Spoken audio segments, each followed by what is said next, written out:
नमस्कार साथियों, उम्मीद करती हूँ कि आप सभी अच्छे होंगे। EMRS एकलव्य विद्यालय में PGT हिंदी का जो सिलेबस है उसके अनुसार यह मैंने प्रैक्टिस सेट की जो सीरीज़ शुरू की है उसका यह 4th भाग है। प्रश्न 1, रस्यते आस्वादते इति रसः किसका कथन है? ए. विश्वनाथ, बी.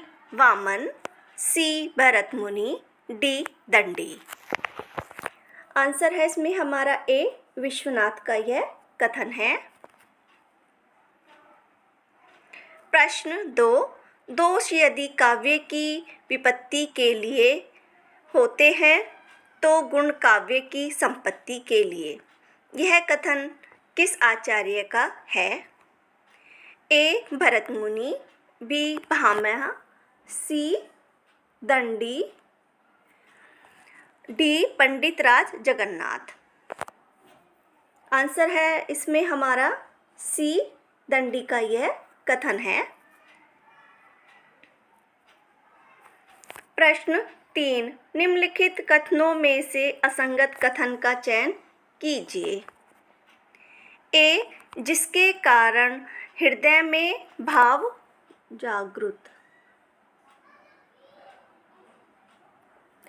जागृत हो उसे विषय आलंबन कहा जाता है। बी. आलंबन एवं उद्दीपन करने वाले कारकों को विभाव कहा जाता है।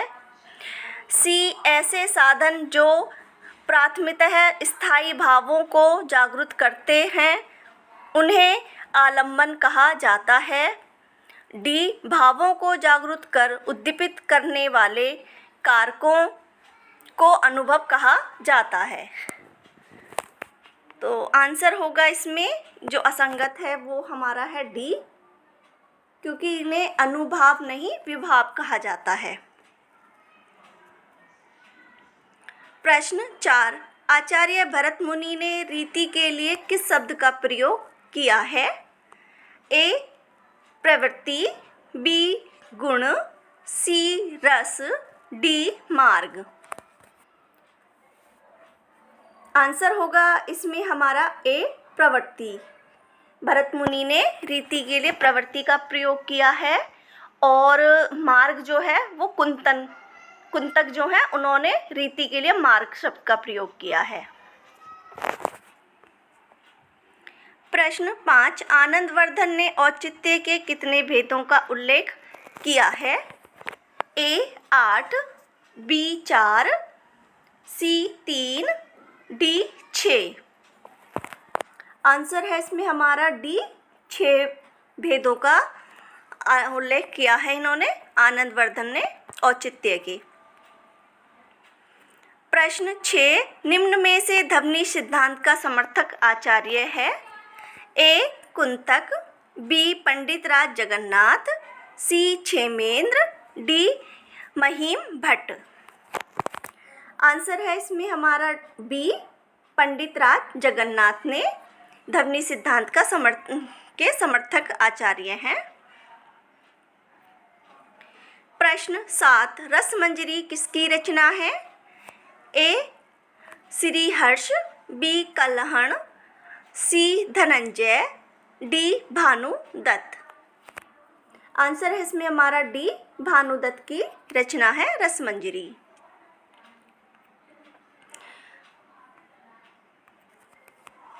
प्रश्न 8, कबीर ने अपने उक्तियों पर बाहर से अलंकारों का मुलम्मा नहीं लगाया। जो अलंकार मिलते हैं वे उन्हें खोज खाज कर नहीं बिठाए। उन्होंने खोज खाज कर नहीं बिठाए। मानसिक कलाबाजी और कारीगरी के अर्थ में कला का उनमें स्वतः अभाव है, किंतु सच्ची कला के लिए तथ्य की आवश्यकता है। यह कथन किसका है? ए. हजारी प्रसाद द्विवेदी, बी. श्याम सुंदर दास, सी. रामचंद्र शुक्ल, डी. रामकुमार वर्मा। आंसर है इसमें बी. श्याम सुंदर दास का कथन है ये कबीर के बारे में। प्रश्न 9, छायावाद का पूर्वाभास किस कवि की रचनाओं में प्रकट हुआ है? ए. श्याम नारायण पांडे, बी. रूप नारायण पांडे, सी. मुकुटधर पांडे, डी. लोचन प्रसाद पांडे। आंसर है इसमें हमारा सी. मुकुटधर पांडे की रचनाओं में मिलता है। प्रश्न 10, निम्नलिखित संप्रदायों को उनके प्रवक्ताओं के साथ सुमेलित कीजिए। ए. रुद्र संप्रदाय रामानुज, बी. श्री संप्रदाय विष्णु स्वामी, सी. हरिदासी संप्रदाय ज्ञानेश्वर, डी. वारकरी संप्रदाय स्वामी हरिदास। तो इसमें जो होगा वो होगा हमारा रुद्र संप्रदाय विष्णु स्वामी का है, श्री संप्रदाय रामानुज का है, और हरिदासी संप्रदाय स्वामी हरिदास का, और वाकरी संप्रदाय ये ज्ञानेश्वर का है। तो इसमें ए का दो ए में है, बी में है, तो सी और डी हमारे गलत हो जाएंगे। फिर बी का ए है हमारा ए में, तो आंसर हो जाएगा इसका ए।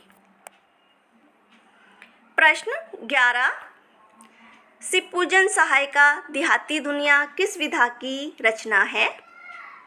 ए. उपन्यास, बी. कहानी, सी. संस्मरण, डी. निबंध। आंसर है इसमें हमारा ए. उपन्यास विधा की रचना है इनकी देहाती दुनिया।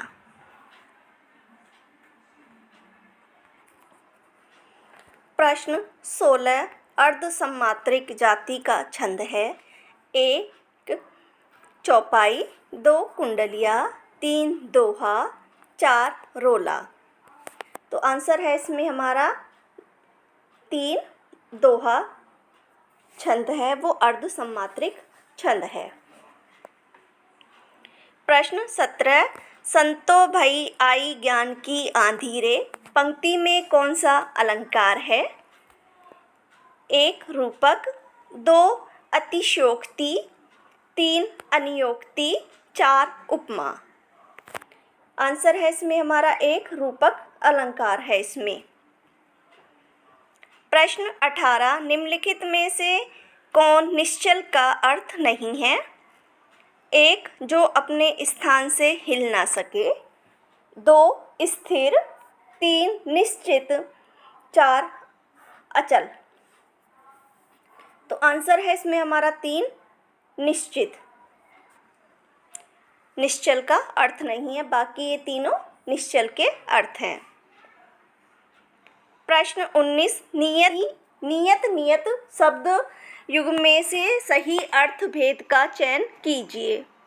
1 निश्चित भय, निश्चित भाग्य, 2 इरादा भाग्य, 3 भाग्य इरादा, 4 निश्चित इरादा।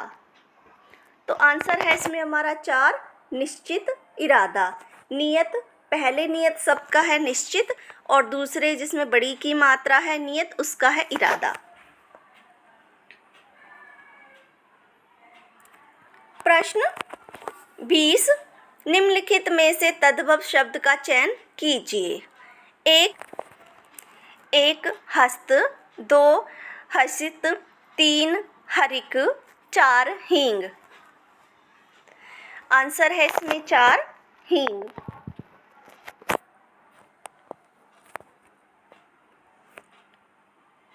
प्रश्न 21,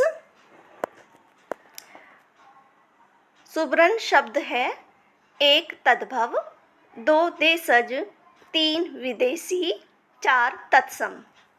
तो आंसर है इसमें हमारा 1 तद्भव शब्द है सुब्रन।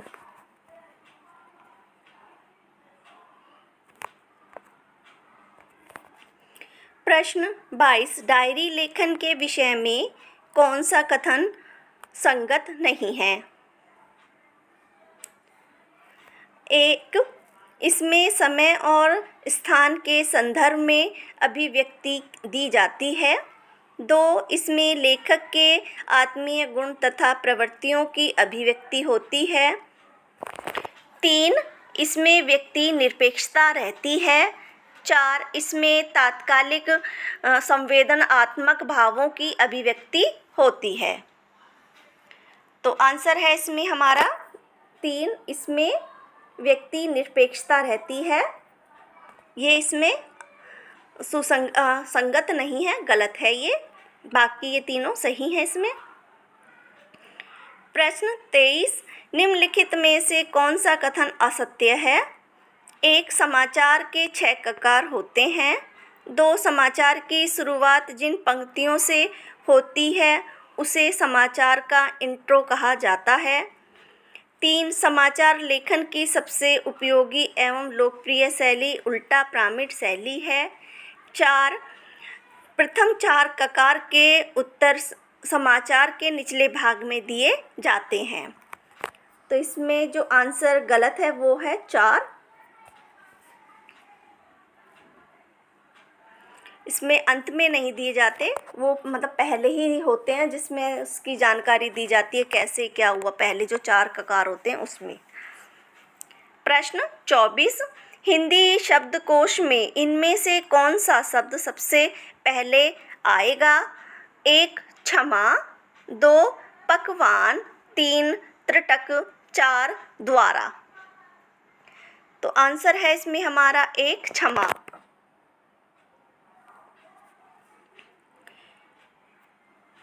प्रश्न 25, जो पत्र उनके विभागों या व्यक्तियों या शाखाओं को भेजा जाता है उसे क्या कहते हैं? 1, परिपत्र। 2, विज्ञप्ति। 3, अधिसूचना। 4, अर्ध सरकारीय पत्र। तो आंसर है इसमें हमारा 1, परिपत्र।